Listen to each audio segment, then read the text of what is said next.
everybody, welcome back live at Drew's house, Joppa Afternoon Drive. Hope you guys are doing all right out there as we enter the summer season. This has been, hope you're all doing well, and it hasn't been the greatest stretch of weather, but I don't know, we're going to get there, I promise. We got some return guests partially here. We've introduced you to Rounder Records before on this show. Ken Irwin, one of the founders. Hello, Ken, welcome back. Good to be back. And Marian Levy. I don't think we've had you on the Leighton Levy. I think that's correct. I don't think we've had you on at all. How did that happen? I hide whenever possible. She was a quarter of a mile further away than I am. Is that what happened?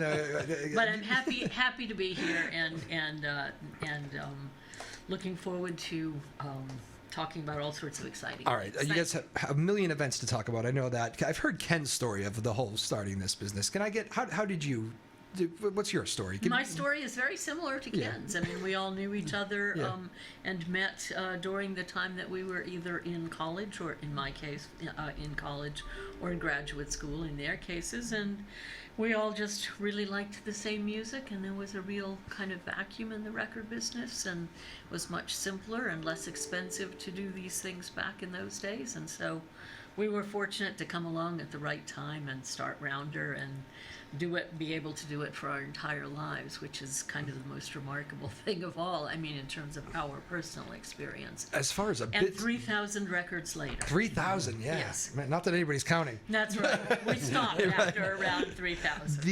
It's really like the stories aren't all like that. This is like a real music business kind of, there's a romanticism to that. We're all friends. We all like the same music. We like the same bands, and here we go. Yes, and even 50, why not? Right. And even 50 years later, as well as 3,000 records later. So yes, it is a kind of remarkable story. I mean, even to us, it's remarkable, and we were very fortunate to do what we did at the time that we've all been doing it. Is it still fun, Ken? It's still fun. Yeah. Still great music and wonderful artists, and it's nice to be able to share what we like with other people. And as we were saying before, Drew, as Chuck Berry says, if it ain't fun, it ain't worth it. I liked you dropping a Chuck Berry quote when you walked in here. This is great. Speaking of good music, this one might sound familiar to you. This is somebody you're very close with right now. Why don't we hold that little poster up, right? Somebody's gonna miss your honey. I'll introduce you to Corey Harris here. Gonna miss your honey. Somebody's gonna miss your honey. Somebody's gonna miss your honey. All right, so this is a big event for you guys. I've seen we have posters all over the place here. This is exciting. Tell me a little bit about the show. Well, the show is usually the Belleville Roots organization just goes through May, but this year our friend Sarah Hayden approached us about doing something for Juneteenth, and her idea, as I'm sure you know, is to play 24 hours of black music on Juneteenth, June 19th, and Marian and I were having breakfast with her, and I said, well, maybe we could get Belleville Roots to do a show in June and have that be a black artist and have it fit in with Juneteenth, and then mentioned that maybe we could find a film and get the screening room involved. Wow. And so it was born. Which is a perfect lead-in, as Ken was preparing us for the wonderful movie, which has never been shown anyplace else, and it has already, even in its few premieres, won awards internationally for When Houston Had the Blues, which is about basically when black music in Houston was owned by black people, and recorded some of them, not just important in the sense of important in history, but important in terms of some of the most popular and exciting blues music of that period, and which we fortunately still have with us today on record. And then that brings us back to Corey, because Corey fortunately is someone who today is carrying on a very important tradition in American black music also, with being just an amazing sort of taking off from country blues, the country blues tradition. Yep. Solo guitar player, wonderful not just singer, but also songwriter. Yeah. Pull him up a little bit more. A little more of a taste.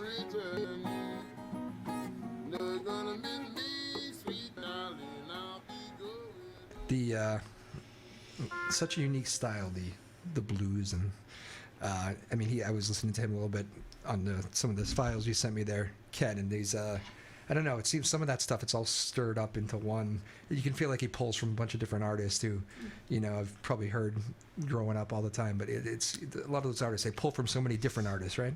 Artists and styles. Styles, yeah. He's largely a Piedmont-style finger-picking guitar player, Yep. but spent a year in Africa and absorbed some influences there, and definitely from gospel. So he's sort of developed his own style using these various types of music. He developed an interest in reggae and has little bits of reggae influence in there as well. Yeah. And for those folks in the Northeast who may not be familiar with what Piedmont style means in the blues, that's from North Carolina, Yep. and it was a very sort of rich area musically, and that has been very important in the development of the blues. Yeah. And you might have heard in that snippet we just heard of sort of a ragtime feel to the guitar playing, which Yeah. is very different from the Mississippi style, which is not quite different. That's a good way of putting Yep. it. Yes, right. I think most people are probably familiar with ragtime. Hang on, I'm going to pull up another one here too as we go. I'll keep mixing my music. My old DJ hat is going on here. This is fun. I'm sure you guys have Don't been get to plenty- do that every day. I don't know. It's like I remember college radio. That's Yeah. where I first got into radio. It was playing music at I think midnight in Providence, Rhode Island. Yeah. That was fun.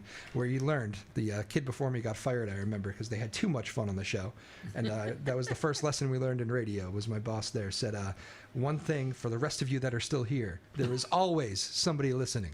Yep. Which was my first real good radio lesson. Pull a little more here up of Corey. Special rider,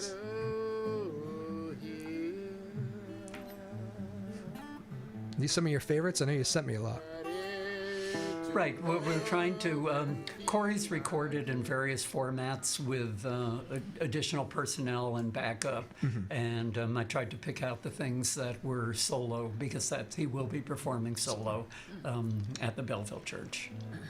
And Corey, by the way, for people who aren't already familiar with his name, has been recording for quite a long time. He really is one of the best established names Yeah. in his particular part of the blues. And it's just remarkable. He hasn't played up here before, so it should be a real treat. Yeah. And something that really will mean something for folks who want to go a little deeper into what Juneteenth is all about. He's so well respected in that community. It's interesting because I mean everybody knows the blues is such a foundation for so many guitar players. Even if you're somebody like me, I'm a poor man's player, but you learn. My uncle teaches me some of the blues licks and stuff. But in that community, when you get to that level, it's like people start watching. All right, what can this guy do? And then they read some of the reviews, and you're like, oh, this guy has made his chops there. It's the real deal. It's the real deal, exactly. Out of my paradise, lay down across my bed. This is a special rider. Blues, I mean, a lot of it is dark. Some of it's depressing, but it's so soulful. That's what I've always loved about the blues. I don't know. That always does it for me. And he's a really emotive singer. Yeah. And I think I would also add that even the darker moments, that there's a great deal of, to use a more specialized word, catharsis in it. Yes. In other words, simply by playing it in a different form from talking about it or experiencing it just emotionally, Yeah. that music changes it simply because you've listened to it, you've said, yeah, I know what that's all about, and you are a changed person too, and the music is, so that's the reason that the music is, it's not about the darker moments, just that, it's also about change, always is about change, and that, of course, brings us back again to Juneteenth. And yeah, it's real life stuff usually, right? It's Yeah. what's the world around us. Juneteenth is such a special day. I mean, it's I know major companies in this country now, after the past few years, they've traded off certain holidays. This is now a holiday. It's a day off for so many major companies where it wasn't before. Juneteenth. It's a different kind of direction or stance for the country. I know my company. I work for iHeart in Boston, and we just became a holiday, which is kind of it's the first thing for us. What do you make of that when you're talking about putting on these big events on this holiday? It's not an easy project to put these things together. I know that, or maybe it is. I don't know. Maybe you're used to it. You're kind of smiling at it, but you got it down at this point. But Getting there. But it's important to have these events though and draw attention to. I think it is anyway. What is your take on that? Takes months to get ready, that's for sure. I think that's what Ken was smiling at. We've been meeting with Sarah about this going up back for months now. Yep. But Is it months really? Yeah. Yeah. And the other, we simply lucked into Alan Swire's movie when Houston had the blues also. And so yes, it does. But on the other hand, I think if as you pointed out, it's relatively recent that it became a federal holiday and a state holiday. And prior to that, some individual towns, including Newburyport, had chosen to celebrate Juneteenth. I think going back about 3 years ago here. But on the other hand, aside from knowing the one historical fact, there wasn't a lot of there have not been a lot of other events surrounding it. Well, it's a conversation piece too. Even that I've seen, high school kids walk in here and ask, I'm not even sure what that holiday is. Explain it to me. And I have the day off, but yeah, exactly. Yeah, I'm not sure why I had the day off. And it's, hopefully there's somebody there can answer it. And that's one of the things we'd like to see not happen is have it just become another holiday like the 4th of July. It means a barbecue and that's it. Right. As opposed to knowing something about not just historically the fact that it was about the emancipation from slavery, but also the fact that black culture is as rich and deep and unknown to many people who live in as white parts of the country as we ourselves do. Well said. Do a little more Corey here. Hey now, chicken come home to roost. Hey now, chicken come home to roost. Cut your chains and you free yourself. Cut your roots and you die. Your root goose don't come in. You're like me, Ken. You could let this ride all day. I can tell. I've worked with many anchors. I can't tell you how many. Just let it breathe. Don't cut it off too soon. But Marian calls me a headbanger. I don't think I was the first to call you that, and I won't be the last. That is funny. You ain't no America. Now it's time to get wise. So what do you think people will be most surprised about when they come to this show and see this artist? Well, they might be surprised by that last tune, which is called Insurrection Blues. And that Corey, in addition to carrying on the blues tradition, is also writing songs that are very contemporary and about a lot of subjects that matter to him. What are your thoughts on that, Marian? Yeah, and I think the fact that Insurrection Blues that within the blues tradition there is room for writing songs that are from contemporary experiences, but within that tradition is something that maybe people weren't so aware of. I mean, haven't been so aware of before. And as Corey said about himself, which I hadn't heard him say before, but was impressed by, he's not just an entertainer.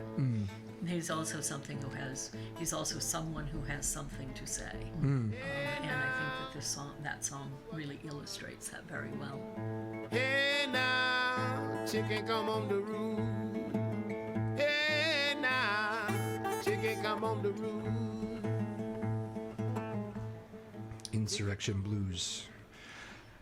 Yeah, I mean, it's obviously he's a powerful songwriter, no question about that. What do you think about, I don't know what kind of audience you're expecting, but do you find it hard to get, I just wonder, I had a group of high schoolers in here earlier, and the answer to who your favorite artist is you can imagine who they are. It's Taylor Swift, it's Ed Sheeran, it's this. Are they not being able to hear the blues enough? Like, are some of this old timer music? Like, obviously, naturally, they're going to be into Taylor Swift. I understand that, but there's not many radio stations playing this stuff out there, at least for these kids to hear. You know. But there is quite a lot on the internet. There you go. Yeah. They know something about that too. Yeah, they do. They probably More than I do. Exactly, and certainly more than I do too. Yeah. So yeah, there is still a lot. I mean, arguably, if you are looking for something, you can find it now. Yeah. Whereas that was not true in the past. A generation ago, prior to the internet, you really had to go looking for something. Yeah. So I think that if people want to go a little deeper into kind of, I mean, even contemporary pop music comes from someplace. Yeah. And, you can find it. And, just bringing Corey Harris here for Juneteenth is certainly a step in the right direction in terms of introducing not just a little more diversity for diversity's sake, but culture that and music that is, as you just said, less familiar to people who are purely pop music listeners. Yeah, it's such a, I mean, you think about, if you just look at the numbers, I mean, obviously everybody knows Newburyport. I'm from Danvers. We're all kind of, it's not necessarily the most diverse as far as I think it's just a good thing to bring to all these places. And there's so many great venues to see these places too. Like you put Corey Harris in so many Newburyport buildings, he's going to probably blow that audience away no matter who sees him. Yeah. In terms of the audience, though, we've been, it's been hard to reach the high school or even, young people in general. And I've been very disappointed because growing up, I had limited access. As far as getting into the schools, you mean? Like you want... To reach the schools and get... So I think if people from high school age or even a little bit later would come to the concerts at Belleville, up until 18 years old, it's $10. But over a period of time, in a given year, you'd hear bluegrass, blues, Cajun, Zydeco, maybe polka, Western swing, all these different things that you would learn about, and over a 3 or 4 year period, people would have a real idea of the roots of American music. Yeah, especially I bring in so many young musicians in here. Like what a golden opportunity for the high school musician trying to learn an instrument and maybe has a talent. Like what a chance to expand your horizons, learn some new things, see a different artist from a different culture. Like what a great opportunity for. And Corey's going to do a question and answer as part of this, so give an opportunity for people to learn more about him and his music, and hopefully Juneteenth as well. I love a question and answer at the end. Yeah. It's one of my favorite moments of the. I mean, even more than in the typical Belleville concert, because he is keenly aware that it's, that he's here as a special Juneteenth event. Where hope it will be successful as a concert in its own right, as part of an extra, Belleville concert series. How do you pitch that to him, by the way? How do you pitch? Like, do you say? How did you pitch that to his agent, Ken? Yeah, that was a Ken deal. Well, Ken actually did talk directly with Yeah. Corey's agent, so he would be the one to answer that. Yeah, I just asked if he were available, that we were doing a Juneteenth celebration and would really like him to be a part of it. We know that, I don't think we mentioned before, but he has been the recipient of a MacArthur Genius Grant. No, we do not. Which is a pretty rare thing, especially among musicians. But he's, very, very knowledgeable. He's just about finished with his PhD, and someone who we felt very comfortable would be able to reach people and talk about issues that are relevant to us today. And the wonderful thing about that is that's different from, many musicians are very conversant and articulate in their music, but not necessarily in talking about music and the ideas behind it and why you may have written Insurrection Blues and so forth. And Corey is, because it's safe to say he's an intellectual as well as a musician. We'll sing a little more Corey Harris here. This is Boats Upriver. Boats Holds up river, won't come down. Leave my soul, babe, it's water bound. Ain't that a shame? And blame. And I wonder if my baby caught that train. Holds up river, won't come You get the More. ragtime feel Yeah. on that one. Yeah, you Yeah. do. It's a little folky style. Yeah. Well, this will be a great show. I'm sure these shows must. I mean, I'm sure you get excited for every show that you put on, but there's one like this with a little extra meeting. It's on a specific day. An artist who's definitely committed. I mean, I'm sure you're hoping that he said, absolutely, I'll be there, but you never know if that's going to be the answer. An artist wants to be here. That must make it a little bit extra special for you, even as It does. Every show is special for us, but everyone. Yes. Just kidding. Well, Yes, everyone is, but on the other hand, the Corey Harris show, I mean, I think even when Ken was talking with his agent, we had several people that we were thinking about. Yeah. And even at the time, I think we didn't realize perhaps how fully Corey might have that sort of extra dimension that would be very appropriate for what we're trying to do with this particular concert, which is as a Juneteenth event, to sort of have a little bit of education as part of the fun. Yeah. Yeah, and listening to great music and an amazing I love his voice. I do too. And at the same time have someone who can, talk not just knowledgeably but from an experiential level. I'll play a little bit. I'll play that one more time. That gave me a little. Does it remind you of anybody? got your foot tapping. Oh, Yeah, get the foot tapping a little bit. Well said. yeah, you're thinking about Elizabeth Cotton. Oh, little maybe. bit, little yeah, bit of freight train in there. A little bit, yeah. And who were you thinking? I was actually thinking a little bit of Bob Dylan in there, and that. And I think that's probably Yeah. likely to. Yeah. Yeah. I like the.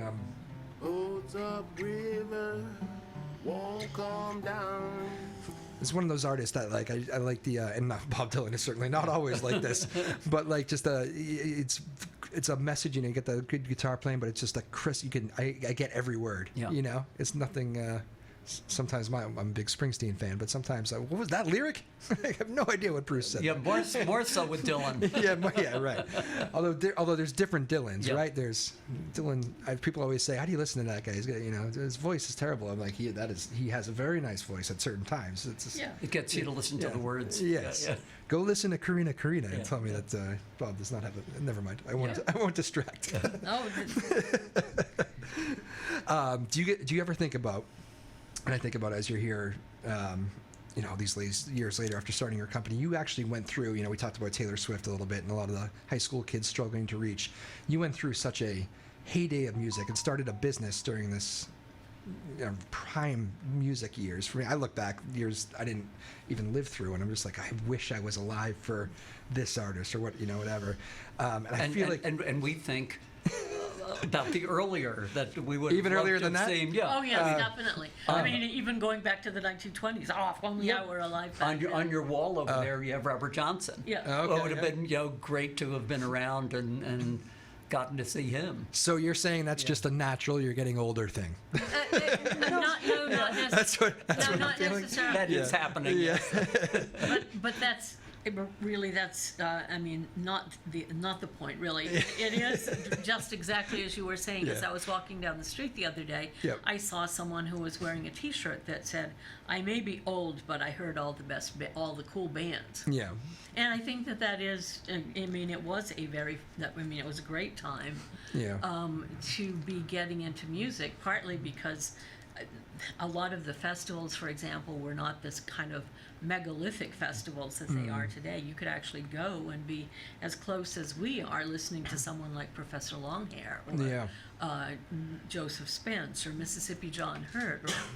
And that's something that is very difficult to do these days. Yeah. Which is another reason why this is such a great concert. It'll be in an intimate venue where people can have feel that kind of connection with the music. Yeah. But there's that. But there was also the fact that back in that period of the 60s and even into parts of the 70s, that radio was not as specialized. as it became within the next 10 years, that you could hear, in many cases, certainly on FM radio, you could hear Bob Dylan, and you could hear Robert Johnson, as we were just talking about, on, within the same hour or something. Yeah. So it was a great time, and many of those people were still with us.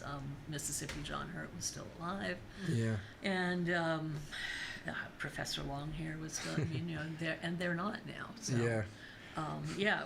it was a great time to be getting into music. And somewhere down the road, someone's going to say, "Yeah, I got to see Corey Harris." Right. Yeah. Yes, exactly. Yeah. It is funny because I think that is it's one of my biggest regrets is when you have I had a chance to go see, the one that sticks out to me is like Prince. I had a chance to see Prince, who I always loved. And I was going to Maine. I remember hustling off. I was like, you know what, I'll get him next time. I wanted to beat the rush to Maine, and I didn't want to leave the next day. And I didn't go see Prince in Boston when I had a chance. And then the year later, he was dead. Yeah. Yep. And I said, I've missed it. And I hate that feeling. Yep. No, absolutely. I got a couple of those, Yeah. but I guess everybody probably does a little bit. But I mean, it's that's an interesting thing. What are Ken? How about, I may have asked you this before, but it's worth a second one because I haven't seen you in a while anyway, so maybe the answer's changed a little bit. But is record company in this? See, our fans are calling in. We were just talking about FM radio back in the day, and everybody wanted to get on the radio, right? That was the goal. That's a little bit of a different goal now, I think, for a lot of artists. Maybe just as less opportunities. It's we won't get into the whole radio structure, but I'm more curious about your state of the music world, and for artists that is a grind. I look at what it takes to be successful, and I'm not selling records anymore. And what is your take on the music business at large? I want to keep it as general as I can be. Well, it is very different, and people get to listen and discover music in so many different ways. Yeah. And in a sense, it makes it easier in some ways to help people discover. There's a little bit of leveling the playing field. Mm-hmm. And having everything available is just so wonderful. That so many people are going back and looking at music from the past, which was often difficult back when we were growing up. There was not even growing up, but when we were, it started the business. So many records were out of print. Yeah. And you just couldn't get them, and there weren't even used record stores back then, much less computers. Yeah. So it's great to see how much catalog music is being sold, and there are people that do listen to new music, but so many more that are listening to older music and be able to find and discover the roots of the music they're hearing today. Yeah, which is kind of what you mentioned, Marian, but you do have to kind of look for it, right? You got to know what you're looking for. Does any of that scare you? That you can't be driving in your car and just have that moment where I'm in love with that artist? Well, I'm a little scared of the day coming that I won't have a CD player in my car. That is completely scary to me. Yes. It's a very scary thing to me. Next car. But I know, put it off as long as possible. I won't even get into AM radio. Yeah, that's exactly, I know. But on the other hand, I think going back to what Ken was saying in terms of how much there is, it goes back to the CD era, actually, because that's when catalogs started becoming much more readily available. I mean, because major labels as well as all independent labels realized, here's a whole new, gold mine in terms of records we can sell. And fortunately, back then, there were actually record stores that carried those. Yeah. So that, unfortunately, is no longer the case, but it is true that there's a lot that between YouTube and the internet and radio and so forth, internet radio, that you can find things like that. Yeah, it is. It's a refreshing outlook, because I have so many artists that come in here and they will they will take that question and they will rail against Spotify in 2 seconds and say, you wouldn't believe how little we get paid, not respecting the artist. But I mean, there is that way of, there's algorithms that can lead you to different music, and that's the other side of it, right? You find anything at your fingertips, and you don't have to run around to the show and buy things at the table. And they're absolutely right. Of course, that price, that pay structure should change, and hopefully will change going on. But the answer isn't to boycott.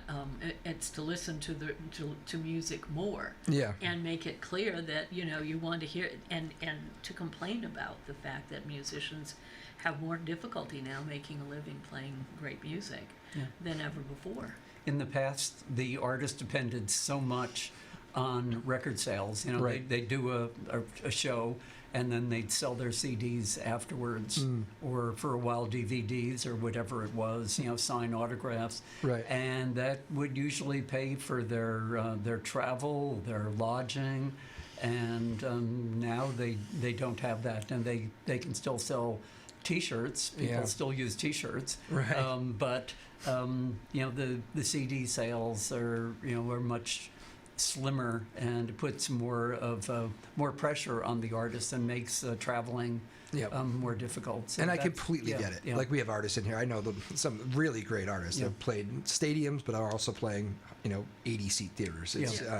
And it's that grind of everybody knows what it costs to fill up a tank of gas, right? I mean, they're doing that, and it's some of them have bandmates in certain cities, and they'll play with the Northeast band, and then they'll have a Midwest band, and it's a lot that goes into it. So I know all of that story, but anyway, all right, let's get back. I want you to show that one more time, Corey. Yeah, you get a good look on it. There you go.